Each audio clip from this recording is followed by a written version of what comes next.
Tom's been a fantastic patient. Came here after he had been to multiple countries, multiple doctors. Like many of you, attempting to find out all the pieces, not 3 or 4 of the pieces. And he asked me last week if he could speak some words both to our staff and to you guys. It's nice when patients will take the time and talk about the fear and the frustration in the middle and what you have to do to get through it. He wants to make sure you guys get a few key points. Don't be afraid to ask this guy questions. Thank you, Doctor. Pleasure, appreciate that. an honor to be your doctor. Thank you, Doc. Pleasure's been all mine.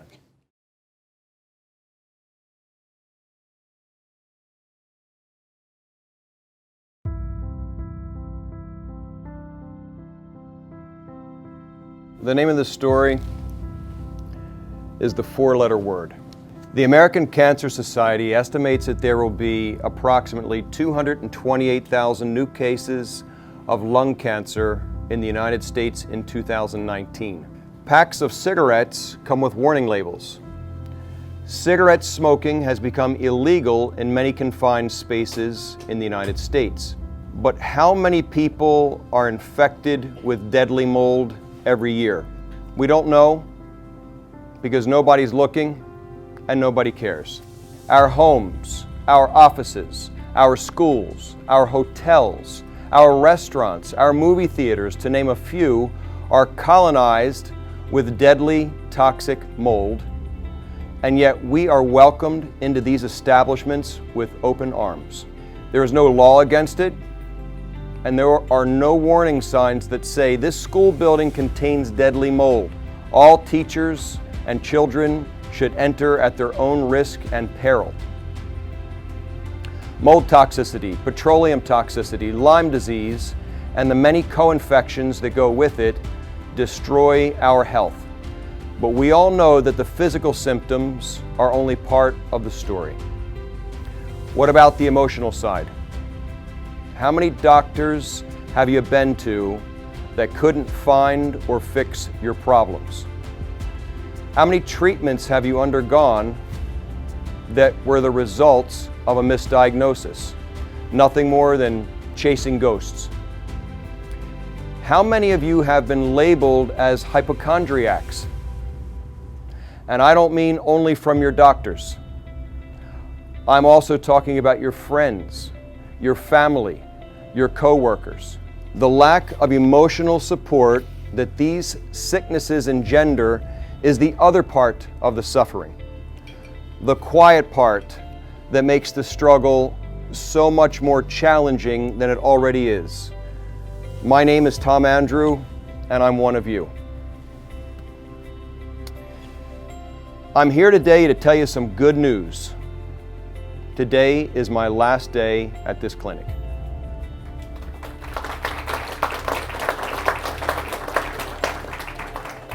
Thank you.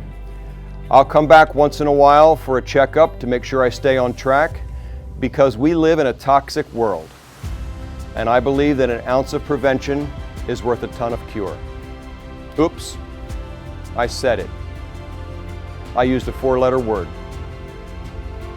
It's a 4-letter word, and it's the dirtiest 4-letter word in the traditional medical community. The word cure. Let me say that word again, because maybe you've never heard it before. Cure. Let me put it into context for you, so you all will also know how to use it in the future. I'm cured. What exactly does that mean? Does it mean that every cell in my body is as pure as a semiconductor clean room? No, because that's an unattainable goal. What it means is this: my detox pathways are no longer roadblocked and congested. My immune system is firing on all 12 cylinders at 10,000 RPMs. And when it finds things that don't belong in my body, like biofilm or Lyme disease, it blows it to smithereens. And after it blows it to smithereens, my normally functioning detox system sweeps it out of my body. That's how I'm walking out of this clinic, but that's definitely not how I arrived. So maybe you are thinking, what was the secret? You found the secret. This clinic, the amazing minds, the courageous doctors, and the passionate team that runs it. You want to know the secret? Here it is. When your doctor or your nurse says jump, you ask, how high? I'm talking about faith. I'm talking about trust, and I'm talking about commitment. Because by the time you arrive here, you're tired. Physically, and even more tired emotionally. And more than likely, you've still got a lot of work ahead of you. But you can do it. You can have your life back. You need to trust this team. And you have to believe that you will walk out of this clinic one day giving the very same speech that I'm giving you today. When I arrived here, I was tired too. I saw this place as a kind of resort, but not the kind of resort you'll find at a country club. For me, it was the last resort. So I made a commitment to this clinic, to myself, to my loved ones, and to this team. And this team was there for me every step of the way.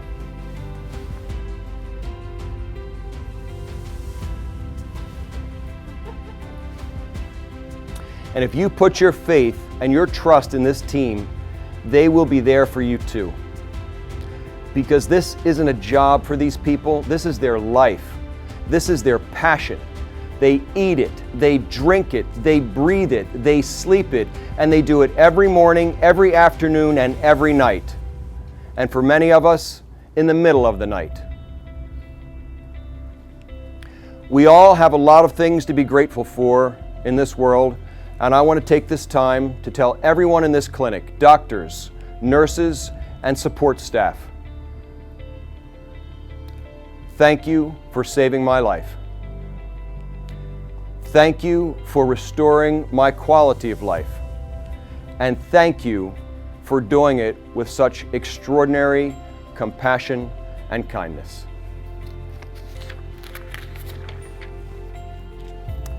Team Sponaugle, you need to realize something. Your passion for what you do changes lives. You actually make the world a better place. Fellow patients, there are two types of pains in life. The pain of discipline, faith, and patience, and then there is the pain of regret. The pain of discipline, faith, and patience weighs ounces, but the pain of regret weighs tons. You need to decide which of those pains you are willing to endure.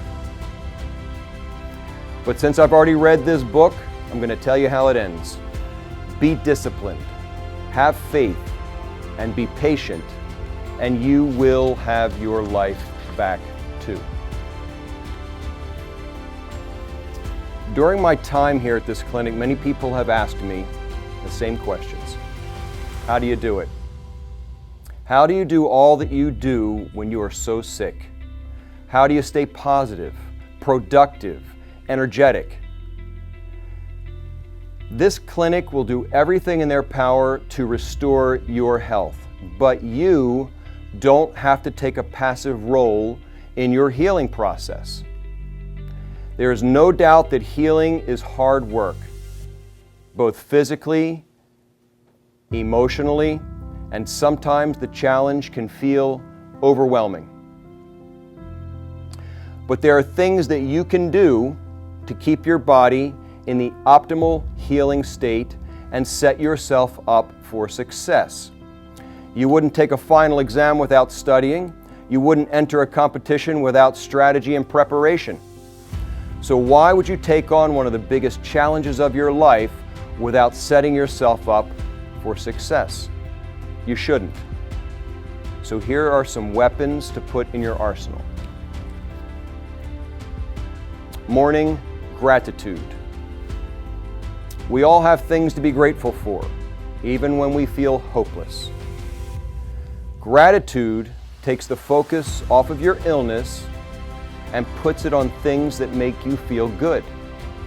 When you are feeling grateful, you are not this self-absorbed person feeling sorry for yourself. When you are grateful, you feel fulfilled. When you feel fulfilled, you are in a state of joy. When you are in a state of joy, you are biochemically in the zone of maximum healing. You're not sad, you're not depressed, you are energized and mentally strong. My practice is to take a few minutes of quiet time every morning before I look at my phone and think of a minimum of 10 things that I am grateful for. Number 2, get the clinic and the treatment off of your mind. Even the most disciplined people need to take a mental breather. Find something enjoyable to do every day before or after your treatment. Maybe it's a walk outside to get some fresh air and a change of scenery. Perhaps it's a book that you are interested in, not something medical or related to your health issues, but something that you can get lost in. The distraction will give your mind a break and allow you to start fresh every day. My practice was to engage in some sort of physical activity every morning before I came to the clinic.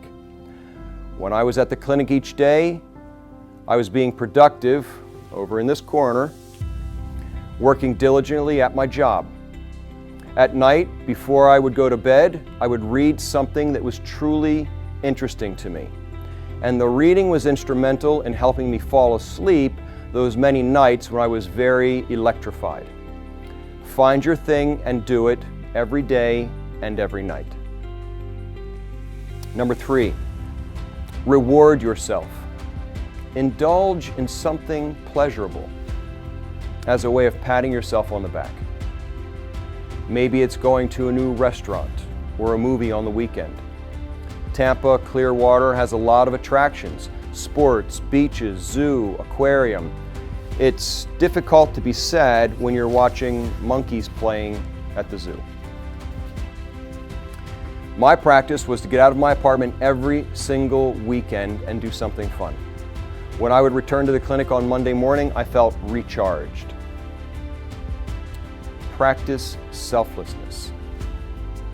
Taking the focus off of your problems helps you put your life and your struggle into perspective. And the satisfaction that comes with helping others less fortunate stimulates the reward center of our brain. When you feel a sense of reward, you strengthen your sense of purpose. When you feel you have a greater purpose in life, you feel more empowered. That empowerment is the rocket fuel your brain needs to complete this journey. My practice was to do volunteer work for homeless children. I got to know the different homeless shelters in my town where I live. I was particularly drawn to the one that housed children. My sons and I would do a food drive on the weekends and deliver food to the shelter for the children. Pretty soon my niece and my nephew got involved, and then some of their friends from school joined the act. When we did a food drive, we were a force to be reckoned with. And it's pretty hard to feel sorry for yourself when a 7-year-old girl comes over and gives you a big hug because she has food to eat on the weekend. Number 5, celebrate life. There are a million ways to do this one. Shortly after I came to the clinic, my mother was diagnosed with incurable stage 4 cancer. I sat with her and asked her what I could do to make her time less painful, less sad, less difficult. She said, "You can celebrate life with me. I want to go to New York City and see an opera. I want to go deep sea fishing and catch a sailfish. I want to see the Mayan ruins in Mexico. And I want you to finally beat me at a game of chess." And so that's what we did together. Then she looked me in the eye and she said, "Will you promise to do me one favor? Don't wait until it's too late to celebrate life." My practice is to find one thing each week to really celebrate life. It doesn't matter what your thing is, just find it and celebrate. My fellow patients, remember, practice daily gratitude. Get the clinic and your treatment off of your mind. Reward yourself because you deserve it. Practice selflessness. And don't wait to celebrate life. Start today. Good luck in your journey, and may God bless you all.